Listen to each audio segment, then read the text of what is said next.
Canada a enfin éliminé toutes ses restrictions reliées à la COVID-19. Tout.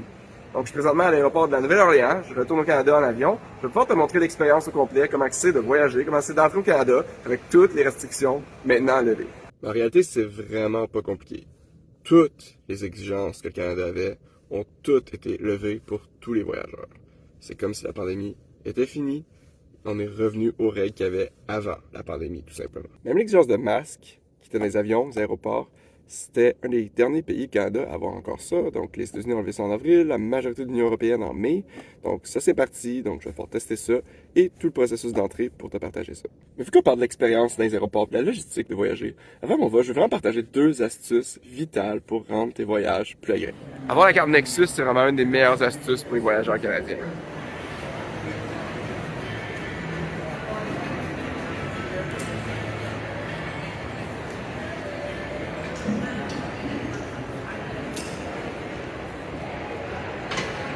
Avoir accès gratuitement au salon VIP d'aéroport, c'est une astuce géniale. En fait, tu peux même être payé pour y accéder. Donc, par exemple, ce salon VIP d'aéroport à la Nouvelle-Orléans fait partie de Priority Pass et Dragon Pass, donc super accessible très facilement pour tous les voyageurs canadiens, gratuitement évidemment. Flambant neuf, très très beau comme tout le reste d'aéroport en fait. Le salon VIP d'aéroport, c'est pas juste la nourriture gratuite, les breuvages gratuits, c'est juste l'atmosphère relaxante, aussi tranquille, beaucoup moins achalandée qu'à la porte d'embarquement. Mais il y a aussi des fois des extras, mais c'est toujours beaucoup plus agréable qu'être à la porte d'embarquement. C'est quand même très simple. Faut que tu payes tes cartes de crédit au complet à temps toujours. Après ça, tu prends une belle carte de crédit qui donne l'accès à ces salons-là gratuitement. Puis en plus, tu vas avoir une prime de bienvenue énorme. Fait que tu vas être payé pour y accéder. J'espère que ces 2 astuces de pro-là t'ont ouvert les yeux aux possibilités très faciles d'élever ta qualité de voyage. Vraiment à 0 coût pour toi. Maintenant, on va revenir aux règles de voyage de la pandémie. Donc, j'ai atterri au Canada. On va passer étape par étape tout le processus avec les nouvelles règles, ou l'absence de règles plutôt. Très simple. Donc, premièrement, à l'aéroport américain, à la Nouvelle-Orléans, aucune règle spéciale, rien du tout, aucun document, aucune preuve de quoi que ce soit. C'est vraiment revenu comme à la normale. J'avais fait mon enregistrement en ligne, évidemment. Donc ça, c'est tellement important pour tous les voyageurs de toujours faire son enregistrement en ligne, online check-in. Ça n'a juste pas de sens d'aller faire une file de plus d'attente à l'aéroport quand ça se fait en ligne si facilement. Donc, j'ai pu aller directement au contrôle de sécurité, comme tu as pu le voir avec ma carte Nexus. 2 minutes, c'était fait. Les masques sont déjà enlevés depuis longtemps aux États-Unis dans l'aéroport. Fait que c'était vraiment revenu à la normale, pré-pandémie, aucune différence. Rendu à l'embarquement pour le vol pour le Canada, même chose, aucun document, c'est vraiment terminé, donc pas de preuves, rien, c'est fini. La seule chose qui était spéciale en fait, c'est que j'ai boardé l'avion avec la biométrie, donc première fois que j'utilisais le facial recognition, donc j'ai pas passé ma carte d'embarquement, pas passé mon passeport. C'était vraiment une caméra qui m'a reconnu et la caméra à la porte d'embarquement m'a reconnu. Ça a permis d'embarquer dans l'avion. C'était assez spécial, mais ça n'a vraiment rien à voir avec la pandémie. Fait qu'à toute fin pratique, tout est terminé de ce côté-là. Pour ce qui est du vol en tant que tel, je vais revenir au masque en avion plus tard parce que je vais faire mon vol de correspondance vers Montréal et je vais pouvoir combiner les deux dans une vidéo à mon atterrissage plus tard.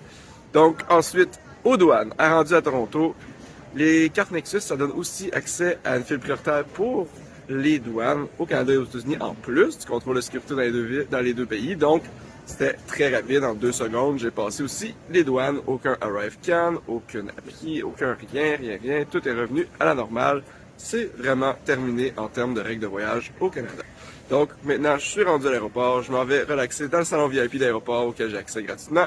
Pour ce qui est de la plupart des gens, c'est maintenant vraiment quelque chose qui va accélérer les processus des aéroports pour que le chaos qui était commun soit une chose du passé. Donc avant que je revienne au masque en avion, qui était pas aussi restrictif que les exigences d'entrée du Canada ou les autres règles du Canada, comme je disais dans la première vidéo, c'est vraiment revenu comme c'était avant la pandémie en termes de règles pour entrer au Canada. C'est vraiment aussi simple que ça. Donc, si tu as déjà pris l'avion pour entrer au Canada avant la pandémie, dis-toi que voyager maintenant, c'est exactement comme c'était. Flight Trippers, on va avoir des astuces, des deals pour t'aider à voyager plus. C'est vraiment le temps d'embarquer dans le Revenge Travel. Bien sûr, c'est le Canada qui a éliminé ses règles d'entrée hier. Tous les autres pays du monde peuvent avoir ou ne pas avoir leurs propres règles d'entrée, comme c'est le cas depuis le début de la pandémie. Mais au moins, c'est les seuls qui te restent à regarder. Le Canada en a plus, juste les autres pays. Donc, je dirais qu'environ 25% des passagers sur mes 2 vols portaient encore le masque. Ça, c'est le jour 1. Donc, si toutes mes expériences passées dans les autres pays qui ont enlevé le masque depuis longtemps sont une indication, ça va baisser au fur et à mesure que les gens s'habituent, mais c'était comme ça aujourd'hui. Alors, merci d'avoir suivi toute la journée. Comme je t'ai dit, flightshippers.com va être ta source pour les deals, les astuces pour t'aider à voyager plus, pour profiter du fait que le Canada et tellement d'autres pays ont tout éliminé leurs restrictions et ont rendu ça plus facile de voyager enfin.